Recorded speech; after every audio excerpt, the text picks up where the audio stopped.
আসসালামু আলাইকুম। আজকে আমি যে ফোনটা রিপেয়ার করতেছি এই ফোনের মডেল হচ্ছে Samsung Galaxy S22 Ultra। গত কিছুদিন আগে আমি Samsung Galaxy S22 Ultra র একটি ভিডিও ফেসবুকে এবং ইউটিউবে পোস্ট করি। সেখান থেকেই এই কাস্টমার ভাই আমাকে নক দেন এবং তিনি আমাকে জানান তার ফোনে একটি সমস্যা হয়েছে।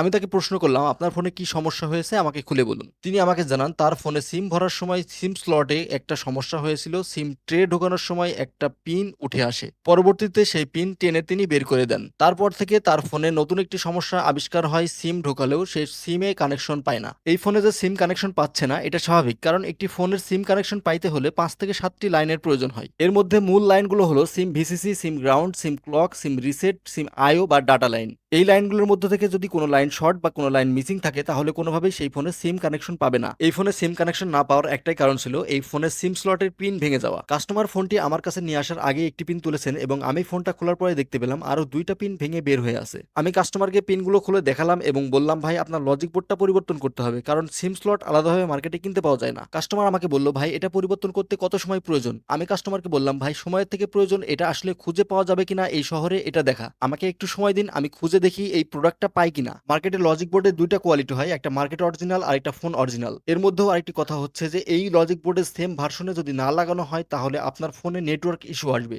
অনেক কাস্টমার আমার কাছে কমপ্লেন করছেন যে ফোনের লজিক বোর্ড পরিবর্তন করার পরে নেটওয়ার্ক আগের মতো পাওয়া যাচ্ছে না। আগে যেখানে ঘরের ভেতরে খুব সহজেই 4G সিগন্যাল পাওয়া যেত, এখন সেখানে 3G তো দূরের কথা, কল করার সময় অটোমেটিক্যালি কল কেটে যাচ্ছে এবং কথা বলতে গেলে কথা বাধা বাধা আসতেছে। যদি এই সমস্যাগুলো আপনার লজিক বোর্ড পরিবর্তন করার পরেই হয়ে থাকে তাহলে আপনি নিশ্চিত থাকুন আপনার লজিক বোর্ডের ভার্সন অনুযায়ী আপনার লজিক বোর্ড লাগানো হয়নি। ফোনে ভালো নেটওয়ার্ক পারফরমেন্স পেতে হলে অবশ্যই ফোন অরিজিনাল লজিক বোর্ড এবং লজিক বোর্ডের ভার্সন মিলিয়ে লাগানো উচিত, তা না হলে এই ধরনের নেটওয়ার্ক সমস্যার সম্মুখীন হওয়াটাই স্বাভাবিক।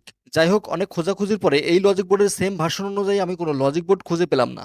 আমি কাস্টমারকে বললাম, ভাই আমাকে একদিন সময় দিন, আমি ঢাকায় অর্ডার দিয়ে আপনার ফোনের সেম ভার্সনের অরিজিনাল লজিক বোর্ড এনে দিব। কাস্টমার তখন বলল, ভাই ঠিক আছে, কোনো সমস্যা নেই, আমি আগামী সপ্তাহে আপনার সাথে দেখা করব। এখন আপাতত ছবি টবি তোলার জন্য আমার এই ফোনের ক্যামেরাটা একটু ক্লিন করে দিন। কাস্টমারের চাহিদা অনুযায়ী ক্যামেরাটা ক্লিন করে সুন্দর করে ফোনটা ফিটিং করে আমি দিয়ে দিলাম। আজকের ভিডিও মূলত এতটুকুই ছিল। আমার ভিডিও যদি ভালো লেগে থাকে তাহলে লাইক করবেন, কমেন্ট করবেন এবং শেয়ার করবেন। যারা ভিডিওটি ফেসবুক পেজ থেকে দেখতেছেন তারা পেজটাকে ফলো করে দিবেন এবং যারা ইউটিউব চ্যানেল থেকে দেখতেছেন তারা চ্যানেলটি সাবস্ক্রাইব করে দিয়ে পাশে থাকা বেল বাটনটি চেপে দিবেন। আর যারা আমার ভিডিওটি টিকটক এবং ইনস্টাগ্রাম থেকে দেখতেছেন তারা চাইলে আমার বায়োতে দেওয়া চ্যানেল লিংকে গিয়ে আমার সাথে ফেসবুক অথবা ইউটিউবে যুক্ত হতে পারেন। সেখানে আমি নিয়মিত সার্ভিসিং আপডেট এবং নতুন নতুন অফার শেয়ার করি, তাই আর দেরি না করে এখনই যুক্ত হয়ে যান। কথা হবে নতুন কোনো ভিডিওতে। সবাই নিরাপদ ও সুস্থ থাকুন। আল্লাহ হাফেজ।